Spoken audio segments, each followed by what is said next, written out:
we have a Cy Young race that has gotten very interesting. It has been all about Chris Sale, but all of a sudden you look at the stats and Zack Wheeler is not that far off. And what makes this race even more exciting, neither of these guys who have been at the top of the sport for a long time, neither of them has ever won a Cy Young. So which of those two is going to win their first Cy Young this season? Will Chris Sale hold on to it, or could Zack Wheeler sneak in and grab the award?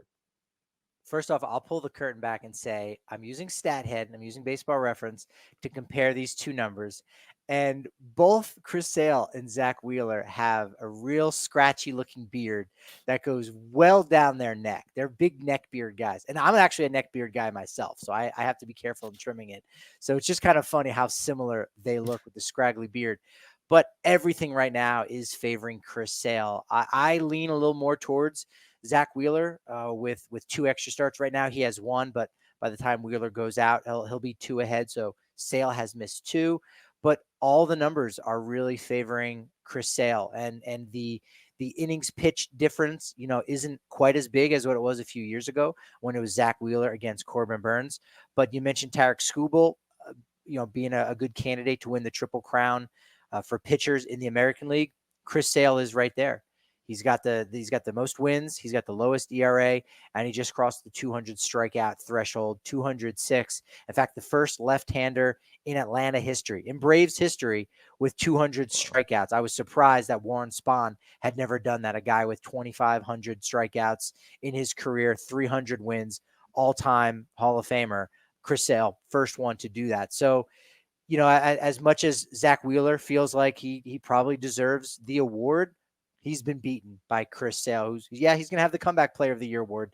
That's a guarantee. But I also think Chris Sale, with the most strikeouts, with the lowest ERA, the wins is kind of neither here nor there.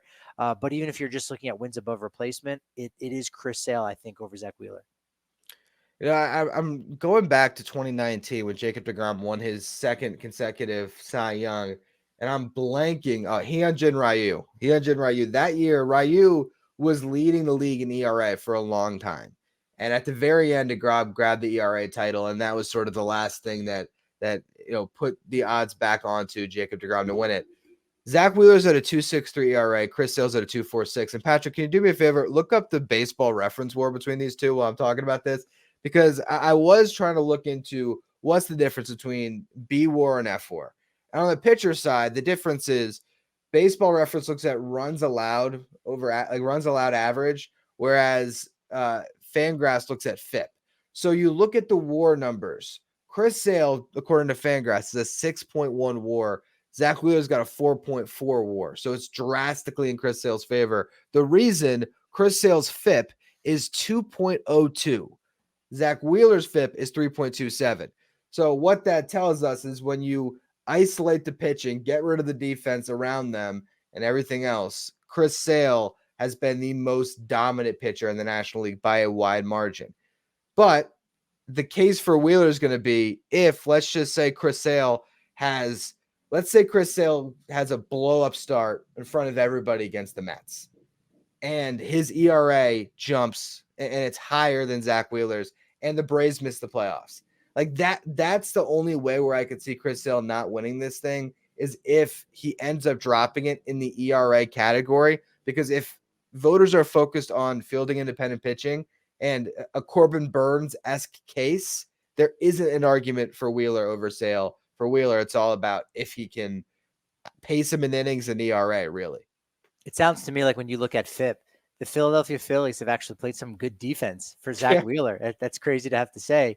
But I actually disagree. I don't think Cy Young Award is a what have you done for me lately kind of award, and have you made the postseason? Because it's not value, it's just best pitcher. And I think because pitchers, they only get the ball every 5 days, they're making 30 plus starts, you're going to have some clunkers. And again, the ERA is your season long earned run average. It's an average. It's like if Ohtani ends up finishing 0 for his last 20, and you go, man, they really needed some big hits there, and they ended up losing, and they got a wild card. Again, it's different for the MVP kind of conversation, but going 0 for 20 and ending that way on a skid does not erase everything that happened in the first 5.5+ months of the season. So I think that is certainly interesting. But if you have a big, really bad start, yeah, that is going to skew the numbers and could allow Zack Wheeler to be a favorite in that way. Baseball Reference is a little bit closer than Fangraphs, which again looks at, hey, have you been a little bit lucky, or have you just done it completely on your own, which Chris Sale has. But it is still favoring Chris Sale, 5.6 BWAR to Zack Wheeler's 4.9 BWAR going into Wheeler's next start. So I think it's Chris Sale's to lose. I don't really know what Zack Wheeler will have to do. Again, it's sure it'll be a couple, dominant performances, but it's not a singular performance that is going to push him over the finish line. It'll be those performances and how it impacts his earned run average, that impacts his WAR, if he is able to surpass Chris Sale in strikeouts, in ERA. He's probably not going to be able to do it in wins, so he won't be able to win the Triple Crown, but he certainly could steal the ERA, title. He could steal the WHIP title, which is a stat that I like, and I think it's slipped on just a little bit. But nevertheless, I think it's probably leaning a little bit more towards Chris Sale here right now.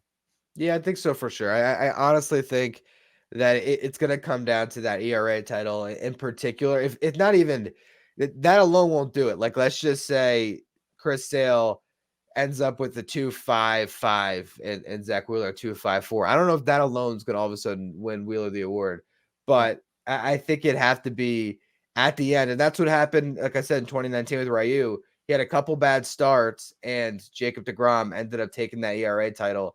And all of a sudden, it was like, oh, wait a minute, let's revisit. And it's like deGrom got a second look once he grabbed that ERA title.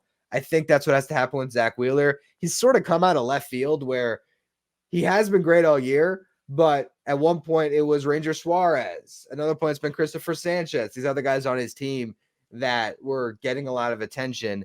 And Zack Wheeler, now you're looking at that 2.63 ERA over 167 and 2/3.